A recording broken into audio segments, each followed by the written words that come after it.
Hello guys, welcome to Kirchhoff's laws.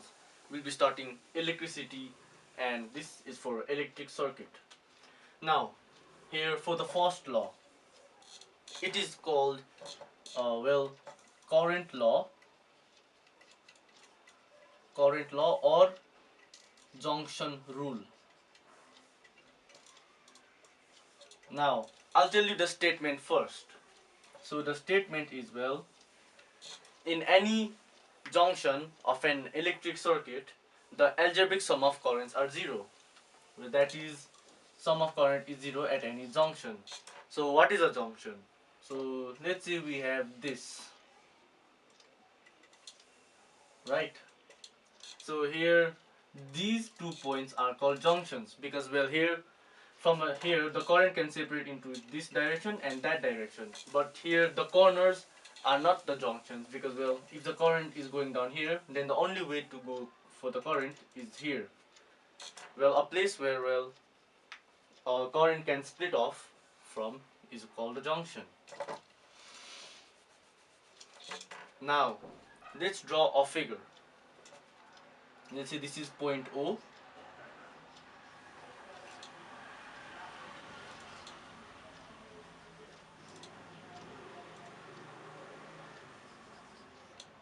Let's say this current I is going down here, current 2 is going here, current 3 going there, and current 4 going there. This is resistance 1, resistance 2, resistance 3, resistance 4. Now, in this figure, the point O here is the junction. So here, well, according to the statement, in the junction, the algebraic sum of all of these currents, I1, I2, I3 and I4 are 0.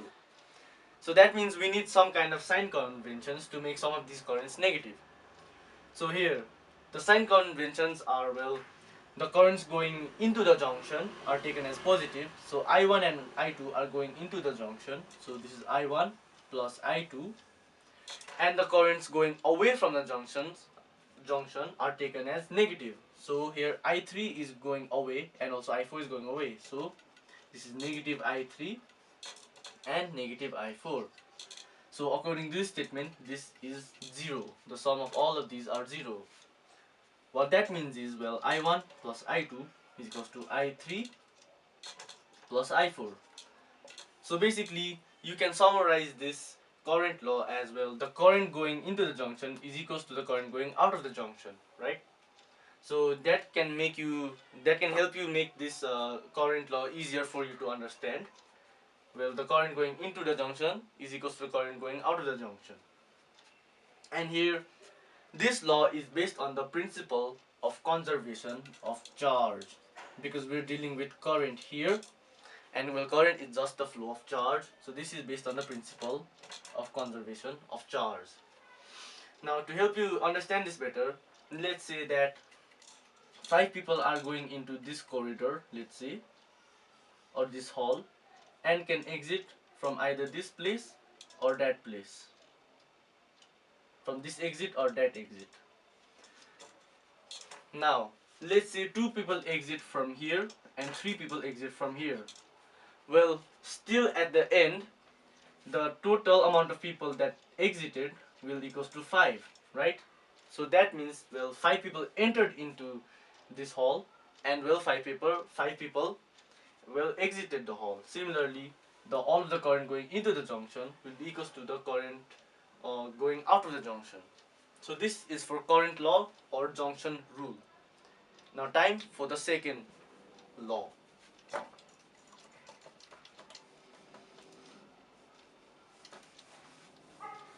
Now the second law, if you're dealing with current, well, the second law is for voltage. So that's why it's called voltage law or loop rule. Now, for this, the statement is, in any closed path of a circuit. So here the path should be closed. In any closed path of an electrical circuit, the sum of EMF, the sum of algebraic sum of EMF is equals to the algebraic sum of potential difference. So that means that summation E is equals to summation V. But here potential difference, we know that V equals to IR. So we can just write this is equal to summation of IR. So let's use one figure to help us understand this and why it's called loop rule.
Now here for Kirchhoff's second law, we have to use this for a loop.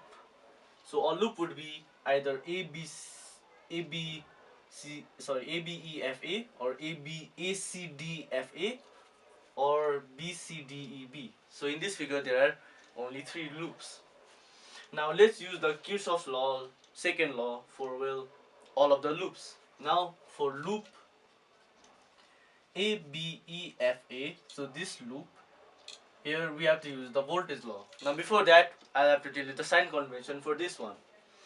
So the sign convention is the currents and EMFs going in anti-clockwise direction. So anti-clockwise, this is clockwise, so anti-clockwise is reverse, so like this. So going here, they are taken as positive. Now for clockwise, which is this, here this is taken as negative. The EMFs and currents going in these paths are taken as positive and negatives respectively. Now for loop ABEFA, now let's look at the the current I1. Well, here the current is going this way, so this, that is anti-clockwise, so it is taken as positive. And here for the EMF E2 and current I2, here from here it is this is actually going clockwise, so it should be taken as negative. Similarly for E1, I1 is taken as positive and we have R1, and I2 is taken as negative with R2. And for loop, let's take the second one, lower one, BCDEB. Here for E2 is the same with this one, it's going anti-clockwise, so it's E2. And for E3 here, it is going in this way, and here this is anti-clockwise, so it is also taken as positive. So that means I2 is also positive and I3 is also positive. And for loop, the big loop ACDFA, here E1, it is going in anti-clockwise direction, so it is E1. And then for E3, because we are not looking at this part, only the outer part, so here for this one, it is going anti-clockwise, right? So it is plus E3, and then we have I1 R1 plus I3 R3. Now yes, these are the loop rules for the individual loops of these figure, and you can use voltage law and current law to easily help solve some numericals related to this, related to junctions and loops, of course. And we'll be doing numericals in the next video. So thank you for now. Oh wait, before that, this I have to tell you that this is based on the principle of conservation of energy, because we're dealing with EMFs is equals to the total